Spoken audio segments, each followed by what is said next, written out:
The Snow Queen. I'm going to tell you this story slowly because that is how it is best. It does not begin with cold or with snow. It begins with two children who believed the world would always stay the way it looked from their window. Kai and Gerda lived close to each other. Their windows almost touched, and if you leaned far enough, you could even reach out and take someone's hand. They spent their days together. Sometimes they played, sometimes they simply sat and watched people passing below. When we grow up, we'll still be together, Gerda said once, completely sure.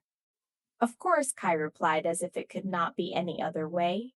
And that was exactly the problem. Some things feel so certain that no one thinks they can change. One day, Gerda's grandmother told them about the Snow Queen not as a scary tale, but as a warning.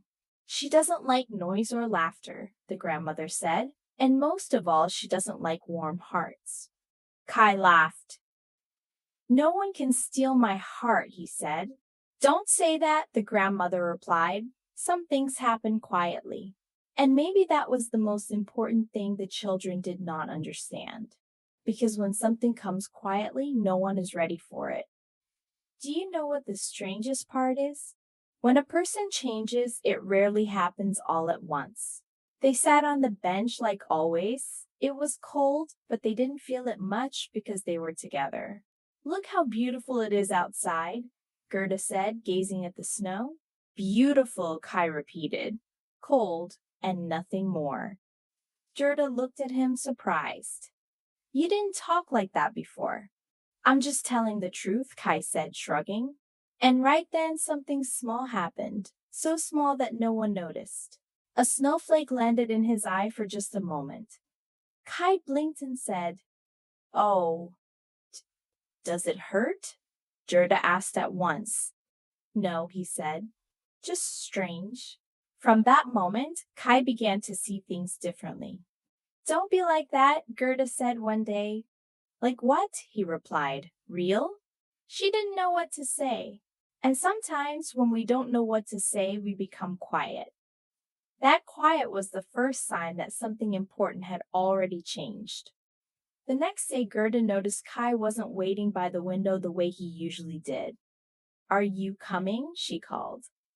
He looked up, but he didn't smile. In a bit, he said, and turned back to the snow. That in a bit didn't sound like before. And when he finally came, he didn't sit beside her. He began talking about things she didn't understand. The snow isn't nice, Kai said. It only gets in the way. But we can make snowballs, Gerda answered. That's stupid, he said, waving his hand. Gerda fell silent, not because she agreed, but because she didn't know what to say. A little later, a large sleigh passed down the street. It was white and shining, and the snow around it seemed to glitter. Kai stared without blinking. Did you see it? He asked. It's beautiful, Gerda said. No, perfect. Kai corrected her. Before Gerda could answer, Kai ran after the sleigh. Kai, she shouted, come back! He didn't hear her, or he didn't want to. The sleigh moved fast, and the snow began to swirl. Kai grabbed the rope and laughed, not like before, but quieter, stranger. And then he saw her. The Snow Queen sat in the sleigh. She was beautiful and cold, and her gaze was calm, as if she knew something no one else knew. You're coming with me, she said, without raising her voice. Kai nodded, not because he wanted to, but because he no longer felt that he needed to say no. Gerda ran after the sleigh as long as she could. Snow filled her shoes. Her clothes went cold. Her voice barely came out.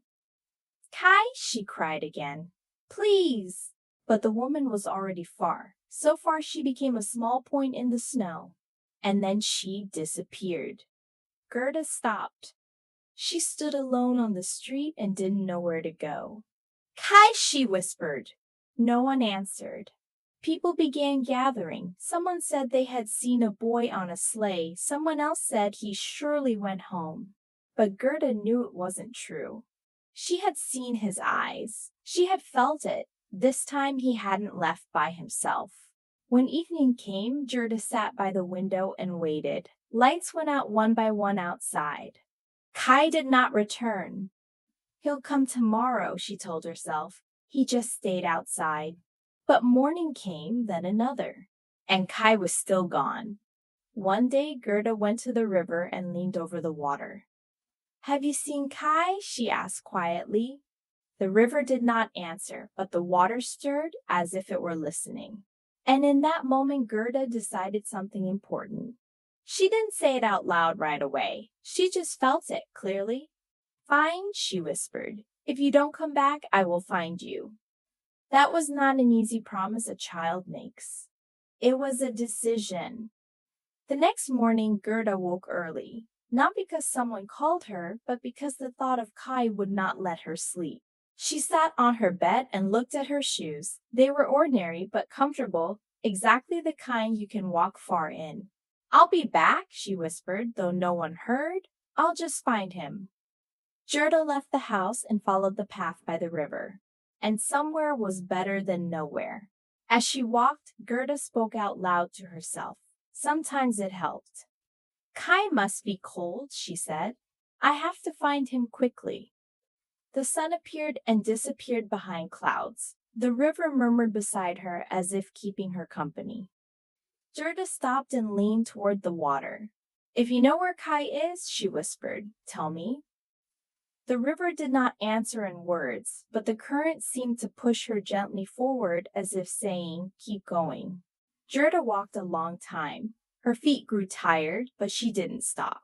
When the day began to end, she saw a small house with flowers in the windows. It glowed warmly and looked cozy. Just for a moment, Gerda told herself, then I'll go again. She knocked, not knowing this would be her first stop on the long road to Kai. The door opened slowly. An older woman appeared, smiling softly. Her hair was neatly tied back, and her clothes smelled of herbs and something warm like home. Hello, child, she said. Why are you alone so far from home? For a moment, Gerda wanted nothing more than to step inside and rest. I'm looking for my friend, she said. His name is Kai. The woman nodded as if that was the simplest thing in the world. Then come in, she said. First you must warm your hands. Inside it was bright and cozy. There was tea on the table and flower pots on the windowsills, flowers that seemed as if they never faded. Gerda sat, and for the first time in a long while she felt how tired she truly was. It's nice here, she said. Yes, the woman smiled. Here time doesn't hurry. Gerda drank her tea and looked around. So many flowers, she said. They like company, the woman answered. A little later, Gerda stood up. I have to go, she said. Kai is waiting for me. The woman looked at her carefully. Who is Kai? She asked. Gerda froze for a moment. The question sounded strangely distant. Kai, she repeated. Then she realized something important. The flowers were beautiful, and the house was warm, but something was missing. Something she could not forget, even if she tried. I have to go, she said again, stronger this time. The woman didn't stop her. She only nodded as if she understood that some paths cannot be held back. Gerda stepped outside and returned to the road. The flowers stayed behind her, and the memory of Kai became clear again in her mind. As she walked away from the flower house, she moved more slowly than before, not because she was weaker, but because she understood something. The road would not be short, and it would not be easy. Doesn't matter, she told herself. I'll walk as long as I have to. Farther on, the path led her to a wider, colder river. The water moved fast. Gerda stopped, wondering how to cross. I can't go back, she whispered, so I have to find a way. She sat on the bank and stared into the water. For a moment it felt as if the river stared back, testing her. I'm looking for Kai, Gerda said. That's all I want. The river did not speak, but near the bank she noticed a small boat tied to a stake. Gerda didn't think long. She climbed in carefully and the boat began to drift. As it carried her across, she held tight and looked forward. Fear was there, but it was not stronger than her need to continue. I will get there, she told herself. I just haven't yet. When the boat reached the other side, Gerda stepped out and kept walking. The world around her changed, but she knew every step was taking her closer. After the river, the path became wider and small houses appeared. Not many, just enough to make Gerda breathe easier. She was not completely alone now. As she walked, she heard a voice above her. "Where are you going so determinedly?" Gerda looked up and saw a raven perched on a fence, watching her with a tilted head. "I'm looking for Kai," she said without hesitation. "I know many Ks," the raven croaked, sounding almost amused. "But this one must be important." "The most important," Gerda replied. The raven made a sound that almost sounded like laughter. "In the nearby palace there is a boy," he said. "He arrived recently. He's strange. He doesn't laugh much." Gerda's heart jumped. "Could it be him?" she asked. "Maybe," said the raven. "Maybe not. But if you don't check, you'll never know." That was enough for Gerda. "Will you take me?" she asked. "I'll show you where," the raven said. They went together, the raven along fences and trees, Gerda below. Soon a palace rose before them. "There," the raven said. "If you're looking for an answer, you'll find it inside." Gerda stopped and took a deep breath. "Thank you," she said. "No need," the raven replied. "Just don't forget why you left." Gerda looked at the bright windows and stepped forward. Maybe she was close. Maybe this was only another step. But she already knew. She would not stop. And the farther she went, the quieter it became. Snow creaked underfoot. Wind spoke in low sounds. The sky looked still, as if frozen. And then she saw it. Before her stood a palace she had never imagined. Its walls were ice, opaque like a lake, white in places, crystal in others like glass. "He has to be here," Gerda whispered. She approached. There was no door, no gate, only enormous icy arches you could walk through, as if the palace needed no invitation. Inside it was even quieter. The halls were wide and empty, endless. Icy columns rose like trees, and the floor was smooth as a mirror. Gerda's steps could barely be heard. "Kai," she called softly. Her voice traveled and returned to her, but no answer came. She walked from hall to hall. It was beautiful, but the kind of beauty that doesn't make you smile. It makes you feel alone. And then she saw him. In one of the largest halls, right in the center, sat Kai. He was alone. In front of him were pieces of ice in different shapes. He arranged them carefully as if it were the most important thing in the world. "Kai!" Gerda cried and ran toward him. Kai looked up. His eyes were the same, yet not quite. There was no joy in them, no surprise. "Hello, Gerda," he said calmly. "What are you doing here?" Her chest tightened. His words hurt more than the cold. "I came for you," she whispered. "I've been looking for you for so long." Kai looked back at the ice pieces. "I'm busy," he said. "I have to arrange them correctly." Gerda knelt beside him. "Come home," she said softly. "It's warm. Everyone is waiting." But Kai did not move. "It's good here," he replied. "Everything is clear. Nothing hurts." Something heavy settled in Gerda's chest. He was here, but he wasn't the same. And she understood. Finding someone is not the same as bringing them back. Gerda stayed beside Kai. She didn't pull him. She didn't force him to stand. She didn't speak quickly. She simply sat next to him the way she had so many times when they were children. "Do you remember," she said softly, "how winter outside was cold and our home was warm?" Kai didn't answer. His hands kept moving the ice pieces.